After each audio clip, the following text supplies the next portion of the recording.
ನಮಸ್ತೆ ಎಲ್ರಿಗೂ, ಹೇಗಿದ್ದೀರಾ? ನಾನಿವತ್ತು ಅಡುಗೆ ಮನೆಯ ಒಂದು ಟಿಪ್ಸ್ ಜೊತೆಗೆ ಬಂದಿದ್ದೀನಿ.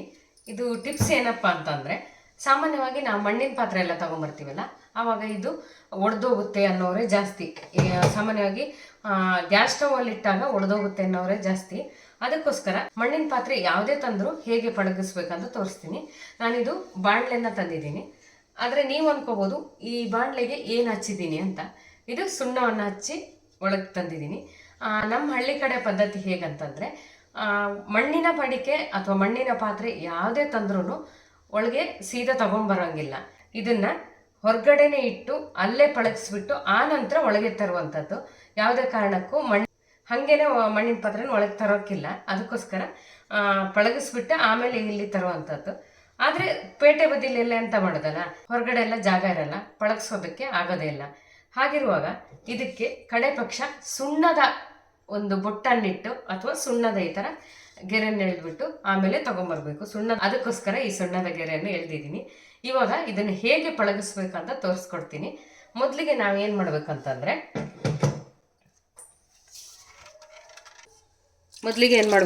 ಈ ಥರ ಪಾತ್ರೆಯಲ್ಲಿ ತುಂಬ ನೀರು ತಗೋಬೇಕು. ಆನಂತರ ಮಣ್ಣಿನ ಪಾತ್ರೆ ಯಾವುದೇ ಆಗಿರಲಿ ಇದನ್ನು ಇದರಲ್ಲಿ ಮುಳುಗಿಸ್ಬೇಕು. ಪೂರ್ತಿಯಾಗಿ ಮುಳುಗೋ ತನಕ ಇದಕ್ಕೆ ನೀರೆಲ್ಲ ಹಾಕಿಡಬೇಕು. ಪೂರ್ತಿಯಾಗಿ ಮುಳುಗಬೇಕು. ಇದಿಷ್ಟು ಭಾಗ ಮುಳುಗಿಲ್ಲ ನೋಡಿ, ಅದಕ್ಕೋಸ್ಕರ ಒಂದೊಂದಷ್ಟು ನೀರನ್ನು ಹಾಕ್ತೀನಿ. ಪೂರ್ತಿಯಾಗಿ ಮುಳುಗಿದ್ರೆ ಮಾತ್ರ ಚೆನ್ನಾಗಿ ಇದು ಹದ ಬರುತ್ತೆ. ಅದಕ್ಕೋಸ್ಕರ ನೋಡಿ, ಇವಾಗ ಪೂರ್ತಿಯಾಗಿ ಮುಳುಗಿದೆ ಅಲ್ವಾ, ಇಷ್ಟು ಮುಳುಗಿದ್ರೆ ಸಾಕು. ಇನ್ನೊಂದು ಸ್ವಲ್ಪ ನೀರು ಎಳ್ಕೊಂಡು ಕಡಿಮೆ ಆಗುತ್ತೆ. ಆಮೇಲೆ ಇದನ್ನು ಒಂದು ದಿನ ಹಾಗೆ ಬಿಟ್ಬಿಡಬೇಕು. ನೋಡಿ, ಇವಾಗ ಬಾಣಲೆ ಪೂರ್ತಿಯಾಗಿ ಮುಳುಗುವಷ್ಟು ನೀರು ಹಾಕಿ ಇಟ್ಟಾಗಿದೆ. ಇದು ಒಂದು ದಿನ ಹಾಗೇ ಇರಬೇಕು.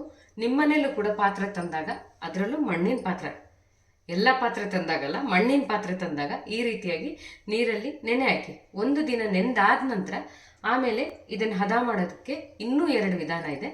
ಅದನ್ನು ನಾಳೆ ತೋರಿಸ್ಕೊಡ್ತೀನಿ. ಅಷ್ಟು ತನಕ ಇದು ತುಂಬ ಚೆನ್ನಾಗಿ ನೆನಿಲಿ. ಇದರಲ್ಲಿ ನೀರಿನಂಶ ಸ್ವಲ್ಪ ಮಣ್ಣಿನ ಪಾತ್ರೆ ಅಲ್ವಾ, ಹಾಗಾಗಿ ಎಳ್ಕೊಂಡು ಕಡಿಮೆ ಆಗುತ್ತೆ. ಆಮೇಲೆ ಕಡಿಮೆ ಅನಿಸಿದ್ರೆ ಇನ್ನೊಂದು ಸ್ವಲ್ಪ ನೀರನ್ನು ಹಾಕಿಡಿ. ಅಂತೂ ಒಂದು ದಿನ ಚೆನ್ನಾಗಿ ಇದು ನೆನಿಬೇಕು. ಆನಂತರ ಇನ್ನೂ 2 ವಿಧಾನವನ್ನು ನಾಳೆ ತೋರಿಸ್ಕೊಡ್ತೀನಿ ನಾನು. ನೋಡಿ, ಇವಾಗ ನಾನು ನಿನ್ನೆ ಬಾಣಲೆನ ಒಂದು ಪಾತ್ರೆ ಒಳಗೆ ಹಾಕಿ ಪೂರ್ತಿಯಾಗಿ ಮುಳುಗಲ್ವರೆಗೆ ನೀರು ಹಾಕಿ ಇಟ್ಟಿದ್ದೆ. ಈಗ ಅದನ್ನು ತೆಗಿತಾ ಇದ್ದೀನಿ. ನೋಡಿ, ಈಗ ತೆಗೆದಾದ್ಮೇಲೆ ತುಂಬ ಚೆನ್ನಾಗಿ ನೆಂದಿದೆ ನೋಡಿ. ಈ ರೀತಿಯಾಗಿ ಪೂರ್ತಿಯಾಗಿ ತುಂಬ ಚೆಂದ ನೆನಿಬೇಕು. ಆವಾಗ ಚೆನ್ನಾಗಿ ಹದ ಬರುತ್ತೆ. ಇವಾಗ ಇದಕ್ಕೆ ಏನು ಮಾಡಬೇಕಂದ್ರೆ, ಇದನ್ನು ಒಲೆ ಮೇಲಿಟ್ಟು ಇದಕ್ಕೆ ಉರಿ ಹಾಕ್ಕೋಬೇಕು. ಆನಂತರ ಇದಕ್ಕೆ ಸ್ವಲ್ಪ ಗಂಜಿ ನೀರು ಅಥವಾ ಅಕ್ಕಿ ತೊಳೆದಿದ್ದ ನೀರು ಇರುತ್ತಲ್ಲ, ಅದು ಕೂಡ ಆಗುತ್ತೆ. ನಾನಿಲ್ಲಿ ಸ್ವಲ್ಪ ಗಂಜಿ ನೀರಿತ್ತು, ಹಾಗಾಗಿ ಗಂಜಿ ನೀರನ್ನೇ ಹಾಕ್ಕೊಳ್ತಿದ್ದೀನಿ. ಅಂದರೆ ಅನ್ನ ಬಸ್ತಿದ್ದ ನೀರನ್ನು ಹಾಕ್ಕೊಳ್ತಾ ಇದ್ದೀನಿ.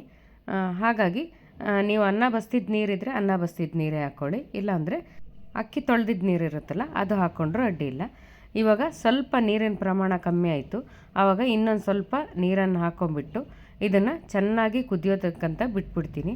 ಇದು ಒಂದು 5 ನಿಮಿಷ ಆದಮೇಲೆ ಕುದಿಯೋದಕ್ಕೆ ಶುರು ಆಗುತ್ತೆ. ಚೆನ್ನಾಗಿ ಕುದಿಬೇಕಾಯ್ತಾ, ಬೇಗ ಇಳಿಸ್ಕೊಂಬಿಡ್ಬೇಡಿ. ಇದೊಂದು 10ರಿಂದ 15 ನಿಮಿಷ ಅಂತೂ ತುಂಬ ಚೆನ್ನಾಗಿ ಕುದಿಬೇಕು.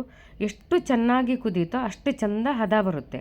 ಅದಕ್ಕೋಸ್ಕರ ಒಂದು 10ರಿಂದ 15 ನಿಮಿಷ ಈ ರೀತಿಯಾಗಿ ಕುದಿಯೋಕೆ ಬಿಟ್ಟು ಆಮೇಲೆ ಇಳಿಸ್ಕೊಂಬಿಟ್ಟು ಇದನ್ನು ತಣ್ಣಗಾಗಕ್ಕೆ ಬಿಟ್ಬಿಡ್ತೀನಿ. ಈಗ ನೋಡಿ, ಇವಾಗ ಹೆಚ್ಚು ಕಮ್ಮಿ 1 ಗಂಟೆ ಅಷ್ಟು ಬಿಟ್ಬಿಟ್ಟಿದ್ದೀನಿ. ಹಾಗೆಯೇ ಪೂರ್ತಿಯಾಗಿ ತಣ್ಣಗಾಗಿದೆಯಲ್ಲ, ಈಗ ಈ ತಿಳಿನ ಪೂರ್ತಿಯಾಗಿ ಚೆಲ್ಲಬೇಕು. ಅಥವಾ ಗಿಡಕ್ಕಾದರೂ ಹಾಕ್ಕೊಳ್ಳಿ, ಅಡ್ಡಿ ಏನಿಲ್ಲ. ಆಮೇಲೆ ಇದನ್ನೊಂದು ಸಲ ತೊಳ್ಕೊಬೇಕಾಗುತ್ತೆ. ಸ್ವಲ್ಪ ಸೋಪ್ ಹಾಕ್ಕೊಂಡು ಈ ರೀತಿಯಾಗಿ ಬ್ರಷಲ್ಲಿ ಒಂದು ಸಲ ಚೆನ್ನಾಗಿ ಉಜ್ಜಿ ತೊಳ್ಕೊಂಬಿಡ್ಬೇಕು. ಆದರೆ ಸ್ಟೀಲ್ ನಾರು ಮಾತ್ರ ಉಪಯೋಗಿಸ್ಬಾರ್ದು. ನಿಮಗೇನಾದರೂ ಬೂದಿ ಏನಾದರೂ ಸಿಕ್ಕಿದರೆ ಬೂದಿಲಿ ಈ ರೀತಿಯಾಗಿ ತೊಳ್ಕೊಂಡ್ರೆ ತುಂಬಾ ಚೆನ್ನಾಗಿರುತ್ತೆ. ಆದರೆ ಪೇಟೆ ಬದಿಲೆಲ್ಲ ಬೂದಿ ಗೀದಿ ಸಿಗೋದಿಲ್ವಲ್ಲ, ಹಾಗಾಗಿ ಚೂರೇ ಚೂರು ಸೋಪ್ ಹಾಕ್ಕೊಂಡು ಈ ರೀತಿಯಾಗಿ ಬ್ರಷಲ್ಲಿ ಚೆನ್ನಾಗಿ ಉಜ್ಜಿ ಒಂದು ಸಲ ತೊಳ್ಕೊಂಡ್ರೆ ಆಯಿತು. ನೋಡಿ, ಈ ಥರ ನೀಟಾಗಿ ಒಂದು ಸಲ ತೊಳ್ಕೊಂಬಿಡ್ಬೇಕು. ಆಮೇಲೆ ಏನು ಮಾಡಬೇಕು ಅಂದರೆ, ಇದನ್ನು ಚೆನ್ನಾಗಿ ನೀರು ಆರೋದಕ್ಕೆ ಬಿಡಬೇಕು.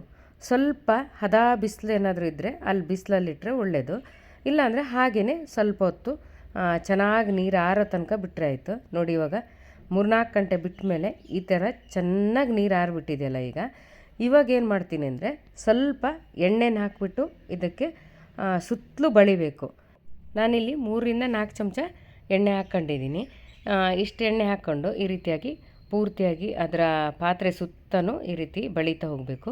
ನೀವು ಕೈಯಲ್ಲಾದರೂ ಬಳಿಬೋದು, ಇಲ್ಲಾಂದರೆ ಬ್ರಷ್ ಥರ ಎಲ್ಲ ಇರುತ್ತಲ್ಲ ಅದರಲ್ಲೂ ಕೂಡ ಹಾಕೋಬೋದು, ಅಡ್ಡಿ ಏನಿಲ್ಲ.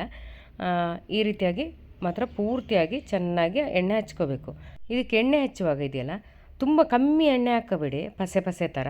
ತುಂಬ ಜಾಸ್ತಿನೇ ಎಣ್ಣೆ ಹಾಕಿ, ಮೊದಲನೇ ಸಲ ಅಲ್ವಾ, ಅದಕ್ಕೆ ತುಂಬ ಚೆನ್ನಾಗಿ ಎಣ್ಣೆ ಹಚ್ಚಿ ಇಡಬೇಕಾಗುತ್ತೆ. ನೋಡಿ ಈ ರೀತಿಯಾಗಿ ಈ ಥರ ಸುತ್ತಲೂ ಚೆನ್ನಾಗಿ ಎಣ್ಣೆ ಬಳಿದು ಒಂದಿನ ಇದನ್ನು ಹೀಗೆ ಇಟ್ಟುಬಿಡಬೇಕು.